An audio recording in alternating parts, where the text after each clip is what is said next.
யாழ்ப்பாணம் கொழும்புத்துறை இறங்குதுறையை அகலப்படுத்தி உட்கட்டமைப்பு வசதிகளை மேம்படுத்தும் பணிகளை கடற்றொழில், நீரியல் மற்றும் கடல் வளங்கள் அமைச்சர் இராமலிங்கம் சந்திரசேகர் நேரில் சென்று ஆய்வு செய்தார்.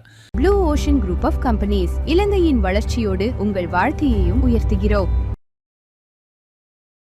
கடற்றொழிலாளர்களின் தேவைகள் மற்றும் பாதுகாப்பை கருத்திற்கொண்டு முன்னெடுக்கப்படும் இந்த திட்டத்திற்கு 205 மில்லியன் ரூபாய் மதிப்பீடு செய்யப்பட்டுள்ளது.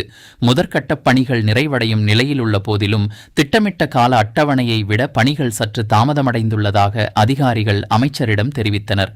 இதனையடுத்து எஞ்சியுள்ள பணிகளை துரிதப்படுத்தி அடுத்த 2 மாதங்களுக்குள் அனைத்து பணிகளையும் நிறைவு செய்யுமாறு அமைச்சர் அதிகாரிகளுக்கு அறிவுறுத்தினார்.